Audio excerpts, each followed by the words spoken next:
Some people can't manage the power and responsibility of being a community leader. Police keep individuals and places safe. Most police officers follow their oath and sacrifice their lives to stop crime, but some are corrupt.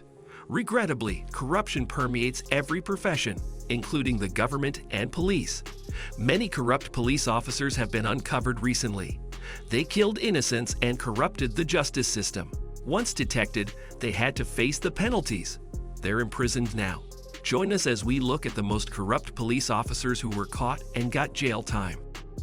Eric DeValconaire. Eric DeValconaire is a former Kansas City police officer who killed Cameron Lamb. Lamb argued with his girlfriend the day he died. They left with Lamb chasing her after a rough argument. When investigating an accident, authorities saw a red pickup vehicle chase a purple Ford Mustang from a helicopter. They followed the truck, driven by Lamb home. Lamb was backing his pickup truck into the garage when Eric and Troy Schwab arrived. The Violent Offender Squad detectives prevented and stopped violent offenses. 2 investigators entered the property without permission. They had no warrant and wore police vests in normal clothes.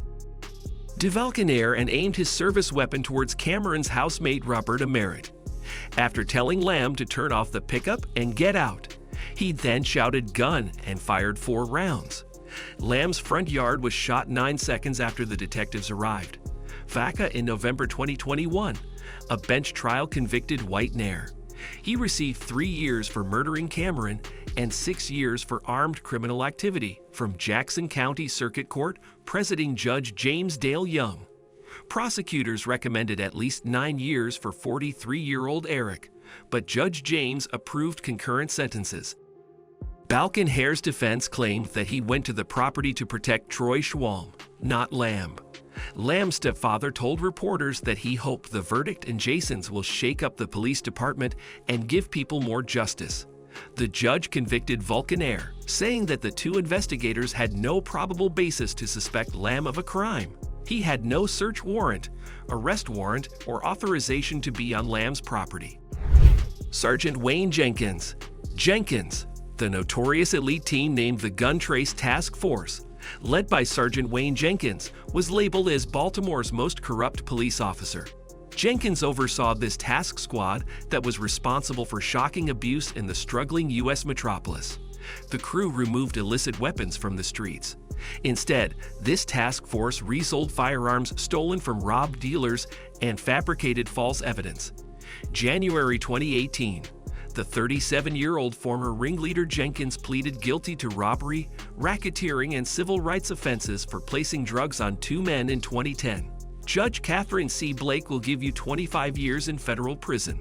Judge split the gap between Jenkins' 20-year request and the prosecution's 30-year request. She declined the lighter punishment since Jenkins was a police-badged drug dealer. He admitted to poisoning the neighborhood instead of protecting it, she said. Deterrence matters.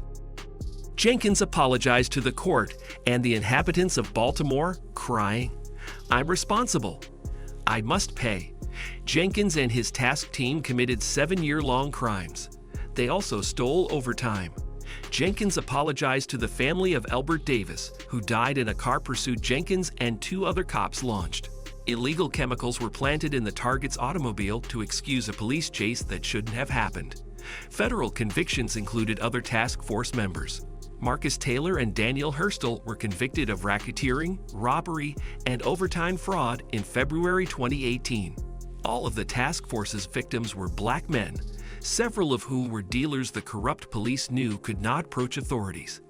Assistant U.S. Attorney Leah Wise told the judge that Jenkins ran his unit like a criminal gang and caused great harm to the community. Michael Dautreau. Ex-Edison policeman Michael Dautreau. The former cop started a fire at Edison Police Captain Mark and Darko's Monroe Township home in 2013 with 2 gasoline-filled bottles. He wanted to kill despite his wife, 2 children, and 92-year-old mother being in the house. They were unharmed, thankfully. Dautreau pleaded guilty to arson and attempted murder. He admits to setting fire to Mark and Darko's extensively damaged residence. He received 20 years for first-degree attempted murder of Darko and 10 years for aggravated arson in May 2013. These sentences ran simultaneously. He received 10 years for official misconduct, 5 years for witness tampering, and 18 months for retaliation. After his 11th excessive force complaint, he burned down the house. 4 days prior, a psychological assessment was done. His wife screamed, "You're a monster, you're a manipulative monster," as he entered the courtroom. After the 2013 arson attempt, Drobo resigned from the Edison police force and faced 17 further charges. He had also acquired a controlled narcotic while on duty. March 2013. He and his wife slashed the tires of a 25-year-old policewoman. She filed a complaint against Rodo, accusing the married patrolman of pestering her and searching the department database for his criminal mischief complaint. His duty returned brass knuckles, a fake weapon, and a club. His wife would be charged with obstructing, governmental misconduct, conspiracy, and criminal mischief for giving false information throughout the investigation. Drobo was sentenced to 17 years in prison without speaking or showing regret. Thank you for watching this video about corrupt police officers who were caught and received jail time for their actions. It is important to hold those in positions of power accountable for their actions and ensure that justice is served. We hope this video sheds light on the issue of police corruption and encourages discussions and actions towards creating a more just and fair society. Don't forget to like, comment, and subscribe for more informative and thought-provoking content. Thank you for your support.